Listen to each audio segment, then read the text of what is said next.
Welcome to Coffee and the Bull. Based on the way that we're raised in life, like I know for myself, when I get angry and I'm starting to lose control of myself in, whatever situation in my personal life, if somebody were to walk up and be like, "Hey, sir, how are you?" I'd be like, "Get yo off my property."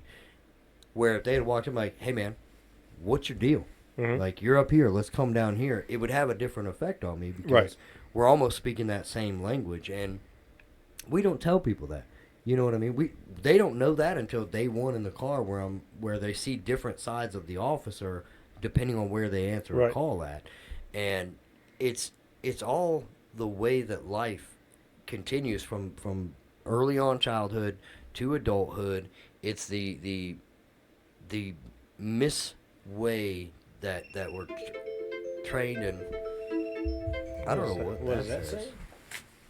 We got a little notification. It says live disconnected, trying to reconnect now. Oh, no worries. We're still recording the other thing. Yeah. So we'll keep going. Yeah. So sorry about that for everybody listening on the podcast. We're doing a live at the same time that we're filming this episode, so we're really just trying to make sure that we got two different platforms running at the same time, just trying to cover a lot of bases. So apologize for the sound you guys heard in the background, a little break in the conversation between Mike and I, but Yeah, still going. you want me to work on that? You want to? So anyway, I was gonna say it's got to still be going because I'm still getting notifications on the side. But no, so life kind of leads you down a path that says, you've got milestones and you're gonna be able to accomplish all this and you're gonna be able to do all of this and you're about to, you're gonna break records and you're gonna be this amazing great person. Mm-hmm. And it's one of the things that I hated as a child when people used to tell me you could be anything you want to be. And as dumb as this will sound, I remember in my brain going, I want to be Abe Lincoln. Can't be Abe Lincoln, And granted, I know that sounds stupid, but that's the disillusion that we put into our own children. Right. Well, it's if you work hard, you can. If you could be the president, whatever your dream is, you can, and you can't necessarily always achieve your dream. Right. And so that's you're still getting notifications. You said. Yeah. I'm still getting likes and people hopping in, but that's kind of where we're going with today's episode. Is that we're led from early childhood throughout teenage years into adulthood, that there's a path. And if you stick to certain characteristics and certain traits and certain methods to the madness, that you'll be able to achieve and accomplish all of these great things of grandeur. And in reality, we end up going down different roads, or life brings us to different paths that don't necessarily bring us that. Like you and your wife were buying a house at 23. I didn't buy a house until my mid-30s. I may be wrong on that. Maybe 25. Still though. Anyway, you know what I mean? But. So I remember it was one of the things where I realized that as I was breaching into the adult world, for lack of a better term, I realized that all the things that I had been taught up to this point weren't going to be true, or weren't going to be applicable the way that they were described to me. I'll check it. Go ahead. So it was at the time I was working night shifts at a warehouse. So it wasn't like like it was backbreaking work, and you were constantly tired and constantly doing things. And I was working full-time hours. Like it was, I think I was averaging 36 to 40 hours a week, right in there. It wasn't just, I'm delivering pizzas part-time while I'm going through college. Like I was working a full-time job. And then I was also going to college full-time, averaging 15 hours of classwork each semester. And so I remember how stressful I was, and we went to a Christmas gathering at one of my grandparents' houses, and some distant guy, I don't even know, he was a family member, but so distant that I didn't even know his name, or I can't remember his name now, but I remember him, he was asking, hey, how's everything going in college and stuff like that now? And I was like, man, it's actually kind of rough. He goes, yeah, the real world is a lot different than what you thought it was going to be, huh? It's, the real world's a tough place. I bet you want to go back home to mom and daddy. I'm sitting there thinking to myself, I'm like, I wasn't saying anything about being uncomfortable or anything like that. Instead, it was, no, I'm tired. I'm tired because I'm not only am I working a full-time job, I'm also going to school full-time, and it's exhausting. It's stressful, and it was strenuous, and that's why I will never take away from anybody who actually gets a college degree, who graduates, because it shows, you can stick something out for an extended period of time, 4 years, 5 years. Some people even bring it out further than that. Oh, yeah, But doctors, if you, dentists, and all yeah, that. you know, but if you're working a full-time job in addition to doing that, man, when it comes to, I remember sleeping in the parking lot of the college, and Why? because I would get a couple hours of sleep, go to class, and then get out of class, take a nap in the parking lot, and go right back to work. And so it was very, like, it was a strenuous time, and so that's kind of what I don't want to take away from people who go get degrees and stuff like that. But there's this misconception that people are just going to appreciate you afterwards. That's not the case. It comes with a lot of work outside of that, you know. Right. And what I found, at least in my life, and I know that, or I would hope that it would be, you know, the same for other people, is that you can go get all the certifications in the world. You can go get all, you know, whatever degree, whatever. People only look at least guys, you know, because hey, we started this podcast for guys. Guys only respect you if they see that, one, you're walking in the same shoes they are, Right. but you're doing good in those shoes, you know. Right. And like if you show up, you know, we'll throw a job out there, you know, a Boilermaker out in the plants, you know. If you show up and you're arrogant, oh, I know everything about everything, I don't need any of y'all or whatever, you're gonna find yourself alone on a couple jobs. But if you go out there humble and, you know, you bring up ideas that, hey, they work whenever you come into an issue and they work, you know, people look at you differently. The same thing with law enforcement. If you show up, you know, and you think you're God's gift to law enforcement, that, hey, you're here to save the day, right. and you got the only solution to everything, and they're going to like it or leave it, type approach, then you're going to find yourself, hey, nobody when we all go get coffee and donuts or, you know, burgers or whatever, you know, we're not calling you, we're not going to invite you. It's amazing how that works, you know. But if you show up and you're part of the team, and you're actually trying to do good in the position, and you show that, hey, you're using your noggin, but you're also being humble about it. All of a sudden you catch yourself where people are calling, hey man, let's go do this together. Let's go do, you know, we want to go run warrants, and we want your advice on this. How would you handle this situation? Right. You know, well, and that's one of the things that I learned very quickly with coming into law enforcement. You know, one of the things that was a culture shock for me is, in the military I was one person, and that was a person that, based on my rank, my experience, my time in the military, and how I led my men, and the way that I controlled things, and the way that I did things, it gave me a certain level of respect, and almost as if it was given, but it was also demanded. You know, there was a presence to my person when I went into a room. And when you leave the military, there's a part of you that has to come to terms with the fact that all of that goes on a hanger. You're nobody now. Yeah, it goes on the hanger, and you hang that up in the closet of done and over with.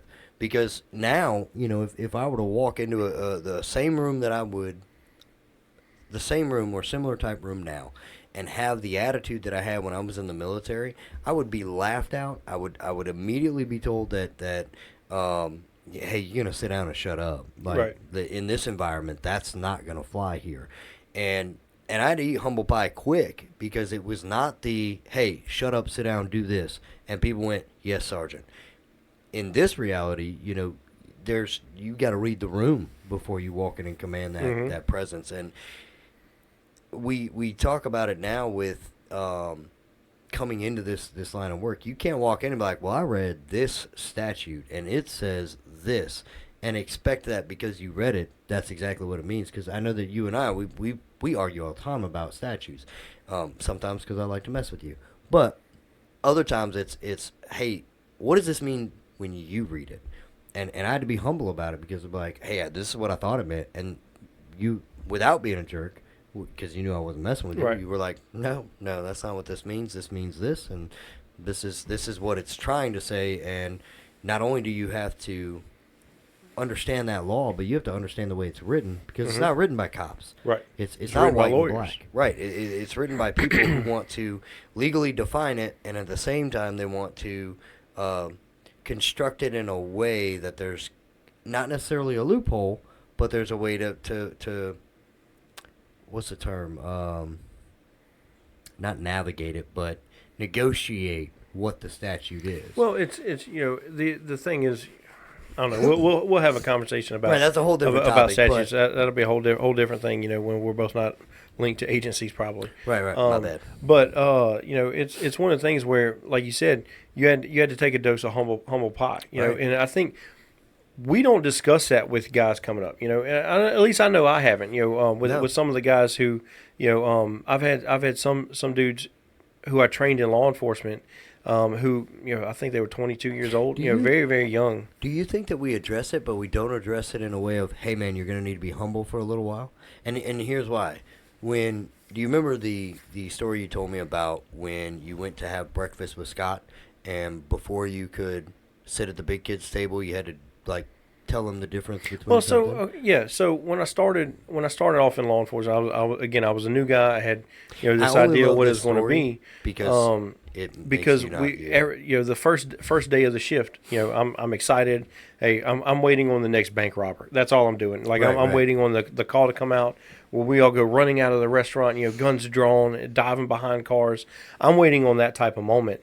And so I hop in his unit and I'm thinking we're about to go do something. He goes, "Hey, we have shift meeting." I'm like, "Well, that's odd because we're leaving the station right now." Right. They call it the substation. We're leaving the substation right now.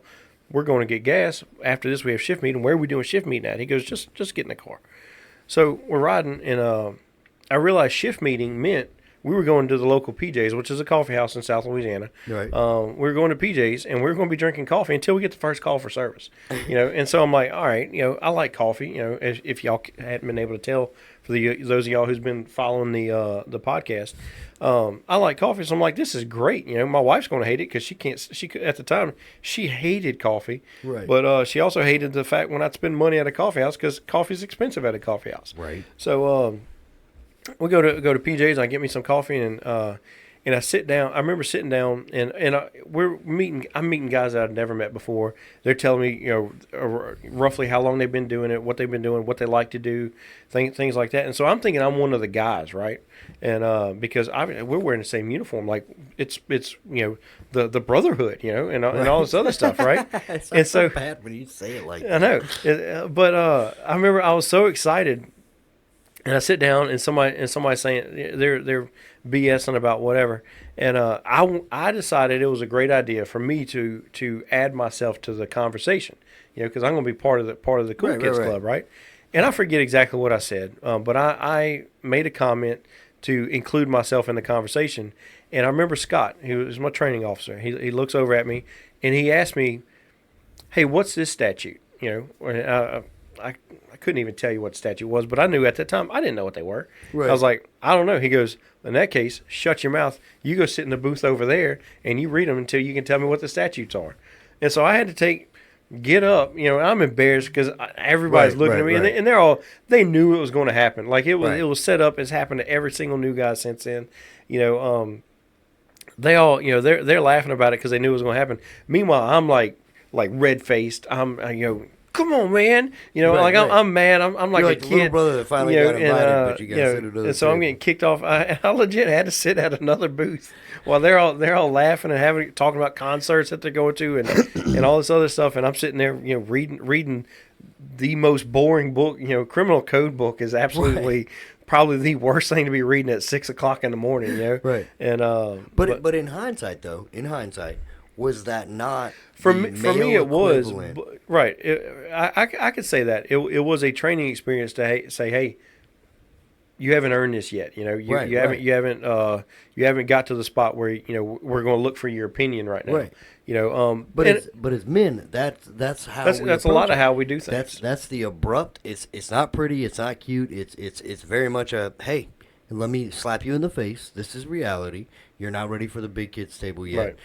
Go sit over there. Well, what I found is sometimes it's you have the instances like that, but even I remember again for the guys that are listening that aren't in law enforcement, it could be mechanics or whatever. Mm-hmm. I remember turning wrenches into plants again, and if you showed up with an arrogant attitude, they would check you real quick. Oh yeah, and all of a sudden, you found that your pliers were missing or whatever, right. And there was a bunch of, obviously, I'm not advocating retaliatory things or, job site hazing or anything like that. What I noticed was you'd have a group of guys standing around that they've been working together for months.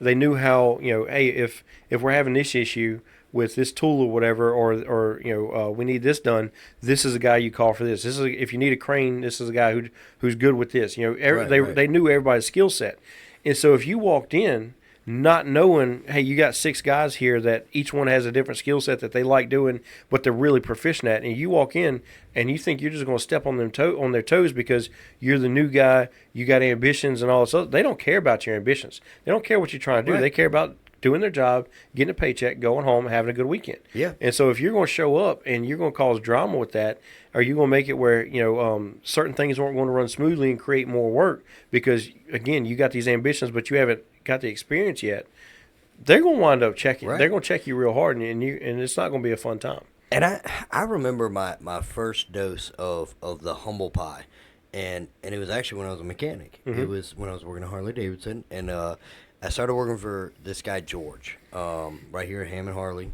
which is no longer in business, so I don't have to worry about him suing me. But George was the lead technician. He was the top mechanic. He actually owns a shop here in Albany.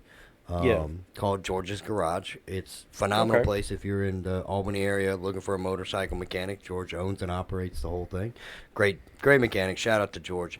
But I remember George was the lead tech over there, and I'd been there for a day or so. And George had, of the 8 bays that were back there, George had 6 of them. Mm-hmm. And me and this other tech, Rob, good guy, but old crusty man, is the best way I can describe Rob. He was grumpy, drink his coffee, leave him alone, don't argue with him. He's just the old man in the corner. And I looked at George and I was like, hey man, I need a bay. And he goes, you haven't earned a bay. And like George had literally every bay full of like 8 different motorcycles that he was going on. And they had told him, they said, look, give the guy a bay, let him do his thing. He's fast. He knows what he's doing. He's quick. We just don't bother him when he goes out to smoke. Because that was my thing. Is like, leave me alone. Let me do my work. I'll smoke when I want to smoke, and I promise I'll get all my work done, and you guys won't have to worry about me. And so by the end of the day, George had given me 3 bays. He was like, hey, no, you're banging them out. Right. You've shown me that you can do this work. And there was a day that it's probably 2 weeks, 3 weeks in. And guy had come in for a service, but the paperwork I'd gotten was wrong. And so all it said was oil change. All I did was an oil change. What I hadn't known was that they had put oil change on the front when I turned the paperwork in and said, hey, I'm done. I didn't see that there was a second page to it. And the second page, beyond the oil change, was full 1K service, which is a big deal on a motorcycle. Mm-hmm. That 1,000-mile service is a big deal. That's making sure that all the nuts and bolts from the factory are still tight. Like, that's a huge deal. And so George comes to the back, and I'm talking wings, a Harley-Davidson motorcycle mechanic manual at me, which ain't no small book. This ain't the Haynes and Chilton that you get from the auto parts. This is a big manual, and he is cussing me out. And if you know George, that is not the dude that cusses. He's very soft-spoken. He's a very quiet guy. It's very chillaxed dude. And this manual comes flying and hits the cabinet above my head and lands next to me. And I jump up. I'm mad. Like, we fighting. And I see it's George, and I know that this is the boss. I'm like, I'm not going to disrespect him. And he's going off. And everything in me wants to be like, they gave me the wrong, and to turn around and yell. And I got 2 words out before George was like, go now. And I just walked outside. I was like, you know what? I'm not going to argue with him. I'm going to go outside. Maybe I'm wrong. Maybe he's wrong. I don't know. I'll go outside. And I had to stand outside for like an hour before he finally came out. And he had calmed down. And he was like, come back tomorrow, we'll start over. Well, come to find out, it wasn't my fault.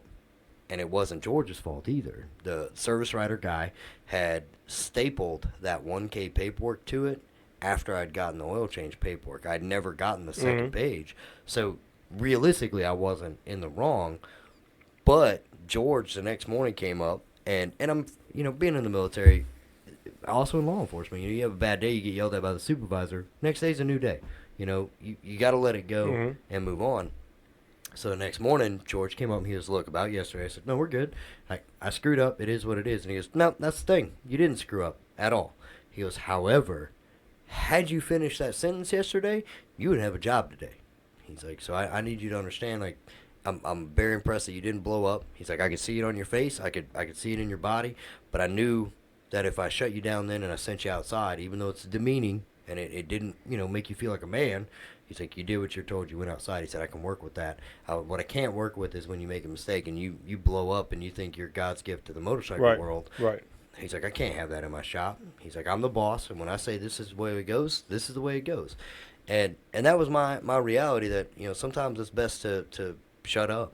Just be the low guy on the totem pole, work your way up. And, we both know I don't carry that everywhere I go. Right. But